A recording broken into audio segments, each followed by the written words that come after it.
दोस्तों, भारत को अगर पर्व और त्योहारों का देश कहा जाए तो गलत नहीं होगा।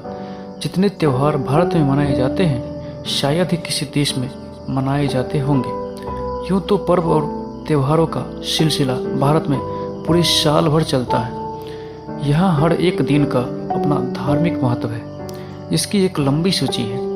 इन्हीं पर्वों में से एक खास पर्व है छठ महापर्व। आज के इस वीडियो में हम बात करेंगे छठ महापर्व से जुड़े कुछ महत्वपूर्ण जानकारी के बारे में। साथ ही बात करेंगे यह पर्व कब, क्यों और कैसे मनाया जाता है और इस पर्व का हमारे जीवन में क्या महत्व है। हम क्यों छठी मैया और सूर्य देव की उपासना करते हैं, इन सारे बिंदुओं पर बारी बारी से बात करेंगे। हेलो दोस्तों, मैं हूँ देवेंद्र देहाती और आप देख रहे हैं वर्ल्ड अपडेट।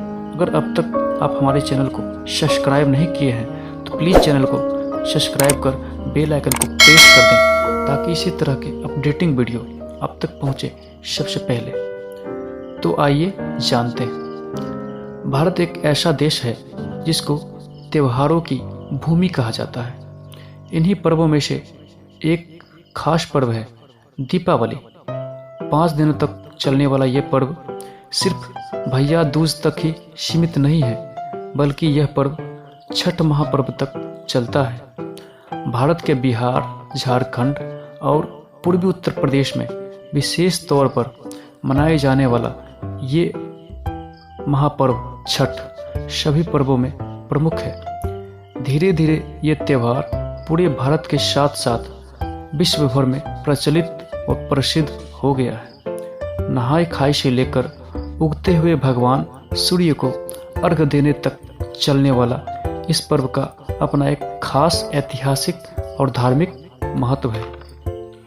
छठ पर्व की शुरुआत आखिर कैसे हुई, इसके पीछे कई ऐतिहासिक कहानियां प्रचलित है। पुराण में छठ पूजा के पीछे की कहानी राजा प्रियवंत को लेकर है। कहते हैं राजा प्रियवंत को कोई संतान नहीं थी। तब महर्षि कश्यप ने पुत्र की प्राप्ति के लिए यज्ञ कराकर प्रियवंत की पत्नी महारानी मालिनी को यहूति के लिए बनाई गई खीर खाने को दी। इससे उन्हें पुत्र धन की प्राप्ति हुई, लेकिन संयोग से वह पुत्र मृत पैदा हुआ, जिससे राजा रानी बहुत निराश हुए और फूट फूट कर रोने लगे। अंततः राजा प्रियवंत पुत्र को लेकर शमशान गए और पुत्र वियोग में प्राण त्यागने लगे। उसी वक्त भगवान की मानस पुत्री देवसेना प्रकट हुई। उन्होंने राजा से कहा कि क्योंकि वह सृष्टि की मूल प्रवृत्ति के छठे अंश में उत्पन्न हुई है, इसी कारण वह षष्ठी कहलाती है। उन्होंने राजा को अपनी पूजा और दूसरों को पूजा करने के लिए प्रेरित करने को कहा। राजा प्रियवंत ने पुत्र की इच्छा के कारण देवी षष्ठी की व्रत की और उन्हें पुनः पुत्र की प्राप्ति हुई। कहते हैं यह पूजा कार्तिक शुक्ल की षष्ठी को हुई थी और तभी से यह छठ पूजा होती है। इस कथा के अलावा एक कथा राम सीता जी से भी संबंधित है।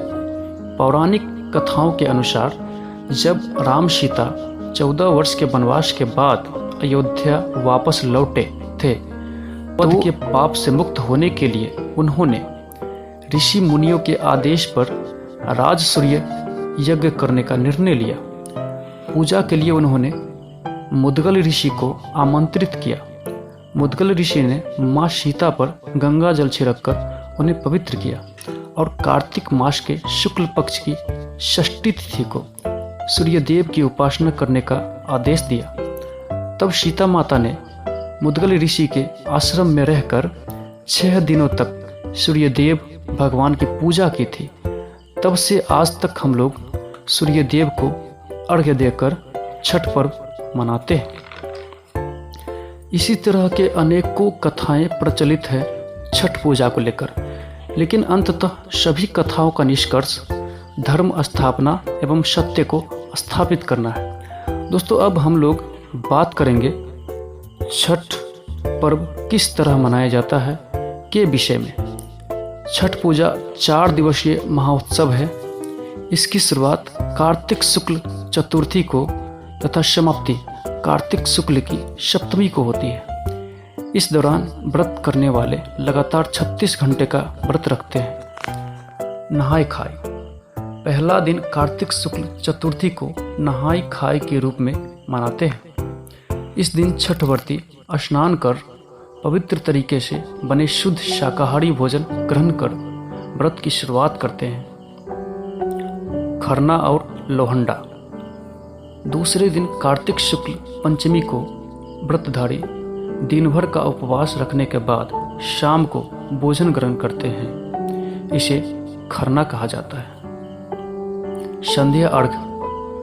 तीसरे दिन कार्तिक शुक्ल षष्ठी को दिन में छठ प्रसाद बनाया जाता है। जिस तरह से सैकड़ों साल पहले यह पर्व मनाया जाता था, वही तरीका आज भी है। इस पर्व के लिए जो प्रसाद होता है वह घर में ही तैयार किया जाता है। शाम को पूरी तैयारी और व्यवस्था कर बांस की टोकरी में अर्घ का सूप सजाया जाता है और व्रती के साथ पूरा परिवार तथा पड़ोस के सारे लोग सूर्य को अर्घ देने घाट की ओर चल पड़ते हैं। सभी छठ व्रती एक नियत तालाब या नदी के किनारे इकट्ठा होकर सामूहिक रूप से अर्घ्यदान संपन्न करते हैं। अस्ताचलगामी सूर्य को जल और दूध का अर्घ्य दिया जाता है तथा छठी मैया की प्रसाद भरे सूप से पूजा की जाती है। इस दौरान कुछ घंटे के लिए मेले का दृश्य बन जाता है। उषा अर्घ्य। चौथे दिन कार्तिक शुक्ल सप्तमी की सुबह उगते हुए सूर्य को अर्घ्य दिया जाता है। व्रती वहीं पुनः इकट्ठा होते हैं जहां उन्होंने शाम को अर्घ्य दिया था। पुनः पिछले शाम की प्रक्रिया की पुनरावृत्ति होती है। अंत में व्रती कच्चे दूध का शरबत पीकर तथा थोड़ा प्रसाद ग्रहण कर व्रत पूरा करते हैं। कौन है छठी मैया और क्यों सूर्य उपासना के मौके पर छठी मैया के जयकारे लगाकर उनकी पूजा की जाती है? धार्मिक ग्रंथ एवं वेदों के अनुसार छठी मैया को उषा देवी के नाम से भी जाना जाता है। छठी मैया के बारे में कहा जाता है कि छठी मैया सूर्य देव की बहन है। उनकी पूजा करने से और उनके गीत गाने तथा उपासना करने से सूर्य भगवान प्रसन्न होते हैं और सभी मनोकामनाएं पूरी होती हैं। इस पर्व का आध्यात्मिक सांस्कृतिक महत्व के साथ साथ वैज्ञानिक महत्व भी महत्वपूर्ण है। विज्ञान के अनुसार यह पर्व पर्यावरण के साथ साथ जल एवं मिट्टी संरक्षण का भी संदेश देता है।